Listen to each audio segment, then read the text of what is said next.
말씀의 배경은 느헤미야 7장에서 12장까지 나타나고 있는 예루살렘 성곽을 새롭게 단장하고 세워나갔던 느헤미야가 하나님 앞에서 믿음으로 성공적인 삶을 살았던 아름답고 복된 역사에 대해서 말씀을 나타내 주고 있습니다.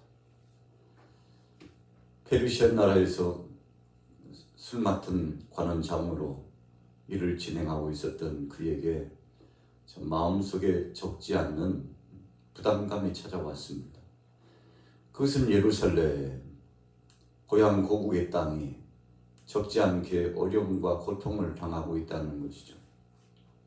아직도 성곽을 온전하게 회복시켜 세우지 못한 그 마음 아픈 이야기를 듣고 그가 눈물을 훔치면서 하나님 앞에 금식하고 기도했죠. 나라의 문제입니다. 그리고 더 나아가서 신앙의 역사의 문제입니다. 예루살렘이 어떤 곳입니까? 시온의 영광의 역사가 진행되는 곳이죠. 찬양과 경배가 끊이지 않았던 곳입니다. 하나님 앞에 마음의 중심으로 헌신함의 예배자로 수많은 순례자들이 나와 주님 앞에 영광 돌렸던 바로 그 은혜의 전당입니다. 그러나 바벨론 포로화가 진행되고 나라가 초토화가 되고 참 마음 아프고 적지 않은 안타까움이 계속됐는데 이 느헤미야 선지자에게 멀리는 고국 땅의 소식이 들려왔는데 좋은 소식이 들려왔으면 얼마나 좋겠습니까?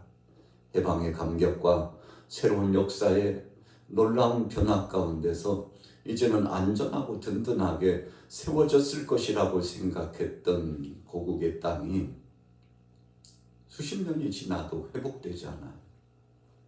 하나님께서 기회를 주셨으나 그 기회를 잡지 못하는 겁니다. 은혜를 주셨으나 그 은혜를 감사함으로 영광 돌리지 못하는 겁니다. 이유가 뭘까요? 하나님의 역사심 속에 새로운 회복의 역사를 체험하지 못했기 때문에 그렇죠.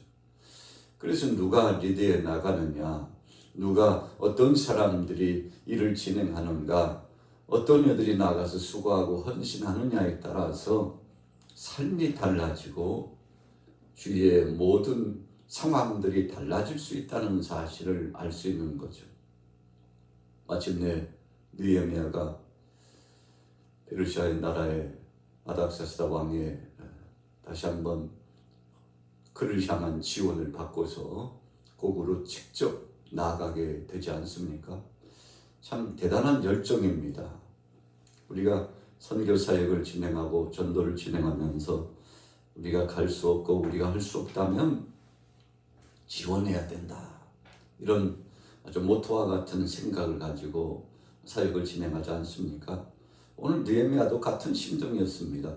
내가 갈 수 없다면 기도로 지원하고 물자로 지원하고 그래서 고국 땅 예루살렘이 새로운 회복을 경험하기를 마음속에 소원을 품고 하나님 앞에 간절히 기도했는데 하나님께서 그에게 응답하심은 느헤미야가 직접 가기를 원하셨죠.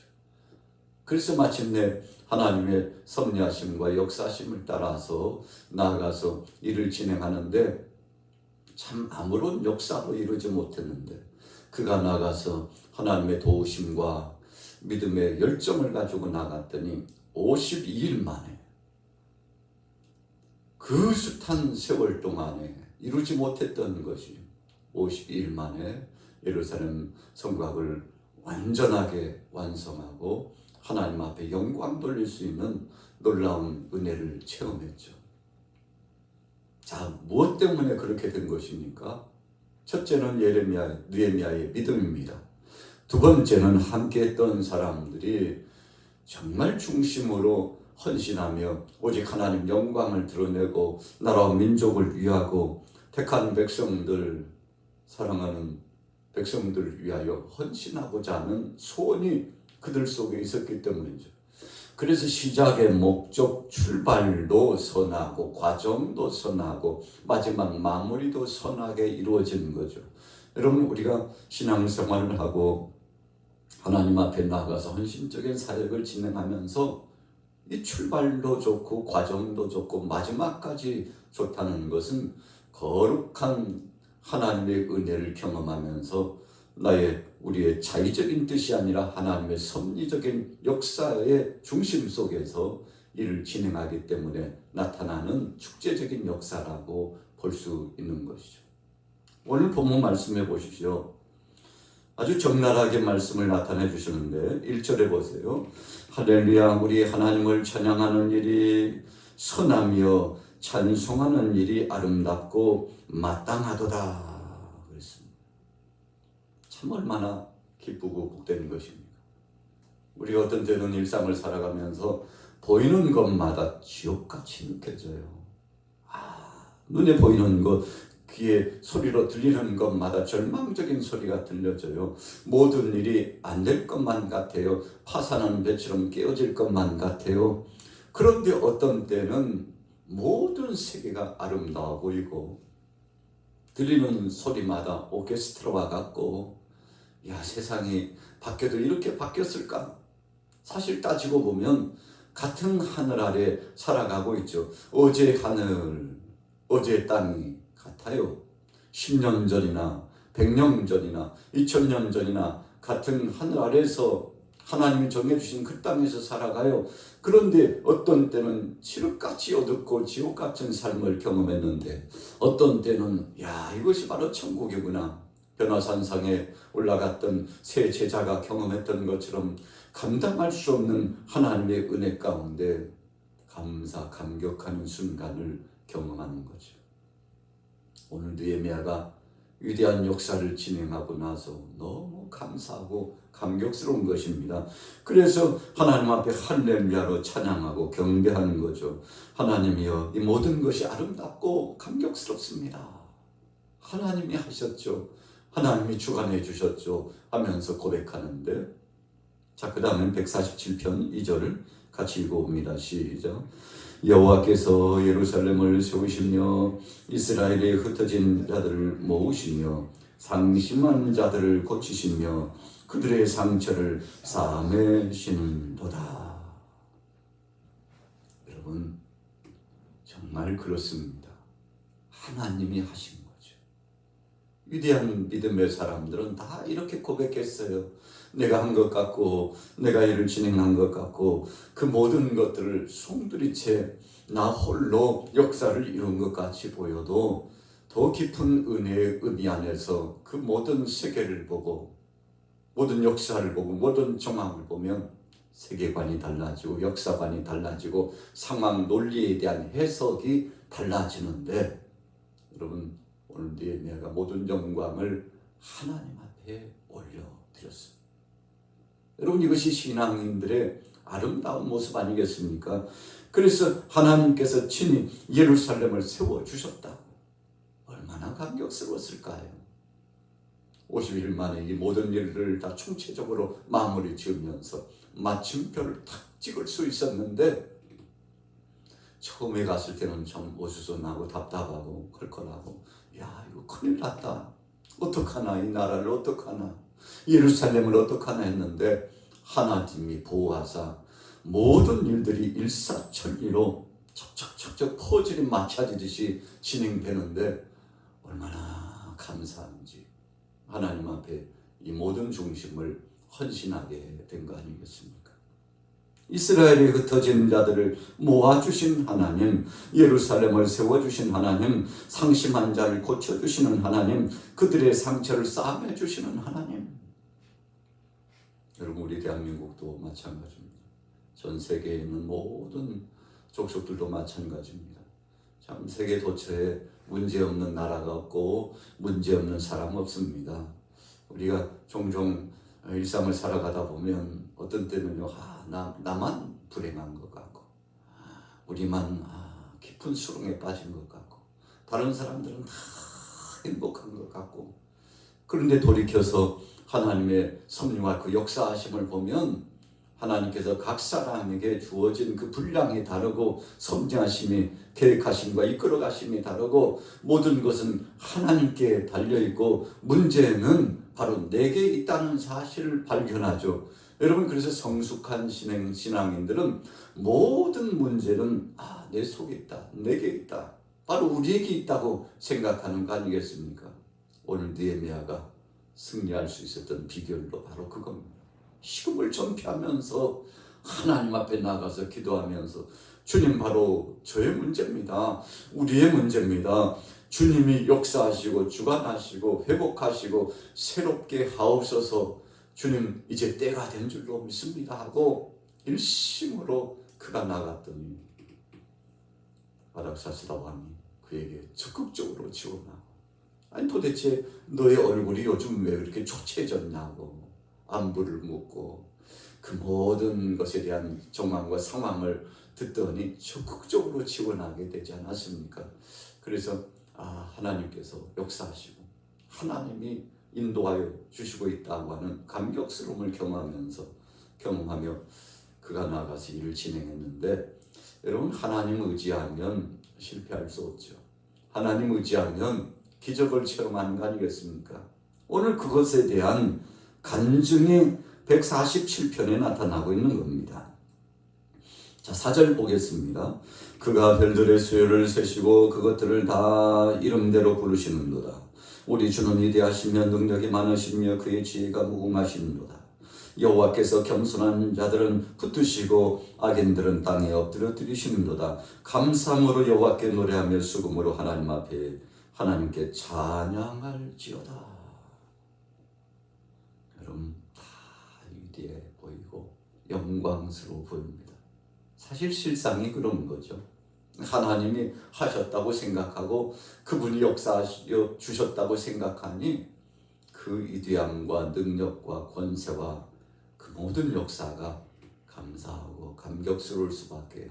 그래서 모든 영광을 지금 하나님 앞에 올려드리고 있는데, 참 느헤미야의 이 모습을 보면서 우리 일상이 떠올려지고 우리 교회와 이 나라의 민족과 세계 모든 일들이 주마등처럼 쫙 지나가는데, 역시 그렇구나.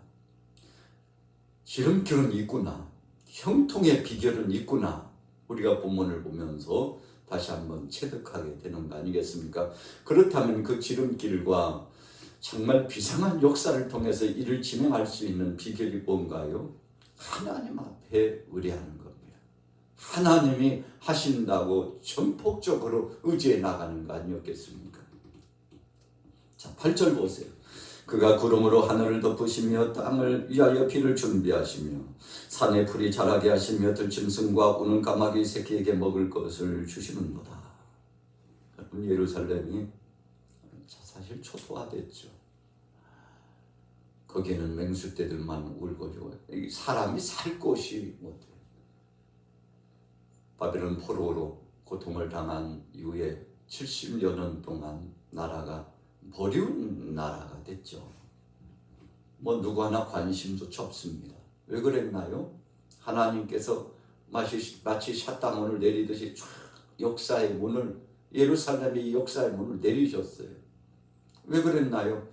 이 땅이 죄악으로 관영하고 우상 숭배에 팽배해지니까 하나님 찬양, 하나님 경외, 하나님을 향한 진실한 예배, 하나님을 향하여 부르짖는 기도자, 하나님 뜻대로 나아가는 믿음의 사람, 예레미야 선지자가 눈물을 흘리면서 탄식했던 것처럼 도대체 이 성에 한 사람 의인이 없어요. 얼마나 마음 아프고 답답한 것입니까? 하나님께서 계속 경고의 말씀을 주심에도 불구하고 하나님 앞에 나오는 사람, 진정한 예배자, 진정한 헌신자 한 사람이 보이지 않는데 참 눈물을 흘리면서 하나님 앞에 청원하고 불쌍히 여겨달라고 소원하게 되지 않았습니까? 무수한 시간차와 기회를 주었음에도 불구하고 이 백성들이 깨닫지 못했죠. 우리가 모세오경의 말씀을 통해서 말씀을 상고하는 가운데 참 적나라하게 마음속에 잘 박힌 못처럼 확 다가오는 말씀이 어떤 말씀입니까? 이 택한 백성들이 애굽에서 출발해 가지고 약속의 땅 가나안 땅에 들어가서 살게 되는 그런 이야기죠. 가나안 7 족속들을 하나님이 다 쫓아내 주셨어요. 저들의 죄악과 우상 숭배 때문에 하나님이 더 이상은 그 족속들을 그 땅에 머물도록 하기를 원치 않으셨기 때문이죠. 다 하나님이 쫓아내 주시고 사랑하는 택한 백성들 400여 년 동안 애굽 땅에 있으면서 이제 거부가 되고 한 민족이 이루어져 가지고 장정만 60만인데 노약자를 합하면 200만이라고 그랬습니다. 엄청난 하나님의 군대. 마치 에스겔 선지자가 골짜기에는 마른 뼈들이 군대가 되는 것을 본 것처럼 하나님의 군대가 이동하는데 참 대단했습니다. 변방에 있는 잡족속들이 보고 그 경이롭고 영광스러운 광경을 보면서 놀랬죠. 그래서 여리고성을 점령할 때 기생 라합을 중심으로 해서 여리고에 있는 사람들이요, 지금 하나님의 군대가 몰려오고 있다고 그 소리와 소문을 듣고 두려워 떨었다고 그러지 않습니까? 하나님이 역사해 주시니까 그렇게 된 것이죠. 여러분, 그러나 바로 그런 땅이, 약속의 땅이 이방인들에게 짓밟힘을 당하고 고통당하는데 다 이 죄악의 문제 때문에, 우상숭배 때문에 그렇습니다. 여러분, 그래서 지금도 역사적인 그 모든 정황과 상황이 수레바퀴처럼 계속 돌고 돌아가고 있지 않습니까? 하나님의 능력의 손 안에 되는 겁니다. 한 나라의 문제, 한 민족의 문제, 이 모든 우주 만물의 문제는 하나님 손에 달려 있는데 정말 오늘 느헤미야가 하나님을 찬양하고 경배하면서 이 모든 것을 지으신 분이 하나님이시오.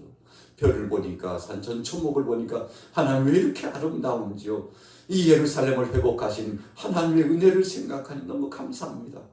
이렇게 고백했는데 여러분, 이런 감격스러운 고백의 역사가 그냥 이루어지는 것이 아니고 모든 쓴뿌리와 같은 죄악의 문제, 느헤미야 자신에 있는 문제, 사랑하는 동족들, 민족 안에 있는 문제, 나라 안팎에는 이 모든 문제를 내려놓고 하나님 앞에 나가서 중심으로 회개하고 거룩성을 회복하니까 물밀듯이 쓰나미의 역사가 몰려오듯이 모든 것들이 새롭게 회복되었죠. 여러분, 그래서 우리가 응답받는 비결, 잘되는 비결은 다른 것이 아닙니다. 하나님 앞에 나가면 손들고 천부역 의지 없어 주님 앞에 왔사오니 주님 주관해 달라고 정말 중심으로 헌신하면 주께서 받으시는 거죠. 자, 보십시오. 하나님이 다 바꿔주셨어요. 그래서 8절에 보니까 하나님이 그 땅에 비를 주시고 또 산에 풀이 자라나게 하시고 초토화가 되고 참 메마른 황량한 황막한 땅이 됐는데 새롭게 하나님이 역사해 주셨다는 거 아니겠습니까? 그래서 하늘에 보면 새들도 땅에 보면 산천초목도 짐승들도 이제 거기에 머물고 살아가는 사람들도 하나님의 회복하심을 경험하고 감격스러운 영광이 나타났는데 혹시라도 여러분들의 가정 가운데 이런 회복의 기도 제목이 있다면 오늘 하루가 지나기 전에 하나님의 역사하심으로 새로운 회복을 경험하시기를 축복합니다. 자, 11절 보세요. 같이 읽습니다. 11절 시작. 여호와는 자기를 경외하는 자들과 그의 인자심을 바라는 자들을 기뻐하시는도다. 예루살렘아, 여호와를 찬송할지어다. 시온아, 네 하나님을 찬양할지어다. 그가 내 몸빗장을 견고히 하시고 내 가운데 있는 너의 자녀들에게 복을 주셨으며 내 경내를 평안하게 하시고 아름다운 밀로 너를 배불리시며. 여러분, 우리가 살아가는 삶의 터전의 문제는 결국 하나님의 손에 달려 있습니다. 참 느헤미야 선지자가 뼈저리게 경험하면서 이런 은혜의 역사가 있었음에도 불구하고 우리가 이것을 누리지 못하고 130년, 150여 년 동안 나라 잃은 서름과 압박과 고통 가운데 살아간 이 민족, 이제라도 늦었다고 생각되지만 이제라도 정신을 차리고 주님 앞에 온전하게 서게 되었으니 얼마나 감사한지. 여러분, 이 은혜를 경험하는 느헤미야 선지자의 그 심정이 눈물을 머금으면서 처음에는 슬픔과 낙담과 고통의 눈물이었는데 이제는 감격스러운 은혜와 하나님을 향한 찬미의 제사를 올리면서 흘리는 눈물을 흘리게 되었죠. 여러분, 그것은 눈물이라고 다 똑같은 눈물이 아닙니다. 그래서 우리는 할 수만 있다면 하나님 앞에서 흘리는 눈물을 통해서 은혜를 경험해야 되겠죠. 자, 14절 보세요. 내 경내를 평안하게 하시고, 하나님이 울타리를 딱 조성해 주시면 그 어떤 세력도 틈을 보고 들어오지 못하는 겁니다. 사악한 원수 마귀 원세 사탄이, 이 귀신의 역사들이 내로시 탐탐 우리 주위를 노리고 있지 않습니까? 그러나 성삼위 하나님께서 방어망을 탁 구축해 주시고 역사해 주시면 우리는 안전하고 든든한 거 아니겠습니까? 바로 그 광경을 본 거예요. 하나님이 평안으로 이 둥지를 들고 새로운 보금자리를 건설하고 나간 이 역사 가운데 하나님이 지켜주고 계시니 얼마나 마음이 뿌듯하고 감격스러운지요. 17절 봅니다. 우박을 떡 부스러기 같이 부르시나니 누가 능히 그의 추위를 감당하리요. 그의 말씀을 보내사 그것들을 녹이시고 바람을 불게 하신즉 물이 흐르는도다. 여러분, 이 자연계를 하나님이 주관하심을 선포하고 있는 겁니다. 요즘도 이 냉한 기운 때문에 또 열기 때문에 어떤 때는 냉한 기운이 확 몰려와가지고 한반도에 좋지 않게 냉기류 때문에 얼마 전에도 이 농작물이 막대한 피해를 입었죠. 또 어떤 때는 이 열기류가 확 몰려와요. 그러면 그 무더위가 말할 수 없습니다. 이 냉기류와 이 열기류가 어떻게 오고 가느냐에 따라서 우리 한반도, 대한민국, 이 남북뿐만 아니라 여러분 전 세계가 아우성을 치지 않습니까? 다 하나님이 주관하시는 겁니다. 그래서 지금은 이 이상기온 현상 때문에 지금 비상이 걸렸지 않습니까? 이거 어떡하나? 어떻게 해결해야 되냐고. 답은 어디 있나요? 하나님께 있습니다. 우리가 하나님 앞에 깨어나가면 하나님이 역사하시는데 오늘 특별히 느헤미야 선자가 하나님 앞에 자기의 중심을 고백하면서 자기 자신을 돌이켜보면서 하나님께서 이 모든 기원까지도 주관해 주시고 전자에 말씀하는 것처럼 하나님께서 8절에도 구름으로 역사하시고 비로 주관해 주셨다고 그랬지 않습니까? 그래서 팔레스타인에는 이런 비가 있고 늦은 비가 있고 또 하나는 은혜의 단비 이슬비 역사를 통해서 살아가는데 이 세 가지 비가 우리의 일상에도 하나님의 뜻 가운데 드러납니다. 그래서 하나님 이슬비와 같은 걸로 촉촉히 적셔주시고 주님 지금은 이런 비를 주셔야 됩니다. 또 어떤 때는 하나님 지금 늦은 비를 주셔야만이 삽니다. 여러분 이 모든 상황 가운데 하나님을 의지하면서 주님 앞에 소원하면 주님이 이루어 주시는데 오늘 느헤미야 선자가 하나님 앞에 모든 것을 총괄하면서 소원하고 하나님 앞에 기도했는데 하나님이 응답하신 줄로 믿습니다. 자, 마무리입니다. 19절에 그가 그의 말씀을 야곱에게 보이시며 그의 윤례와 규례를 이스라엘에게 보이시는도다. 그는 어느 민족에게도 이와 같이 행하지 아니하셨나니 그들은 그의 법도를 알지 못하였도다. 할렐루야. 여러분 택한 자를 하나님께서 꼭 붙잡아 주시고 책임져 주셨다고 말씀을 마무리 짓고 있는데 어느 백성 어느 민족에게 이렇게 해주신 적이 없는데 특별히 하나님 앞에 나와서 하나님을 경외하는 백성을 하나님을 찬양하는 백성을 하나님 앞에 부르짖어 기도하는 백성을 하나님 말씀에 순종하는 백성을 하나님이 책임져 주셨다. 오늘 저와 여러분들에게 주님을 의지함으로 이런 능력과 권세가 임하기를 예수님의 이름으로 축원합니다.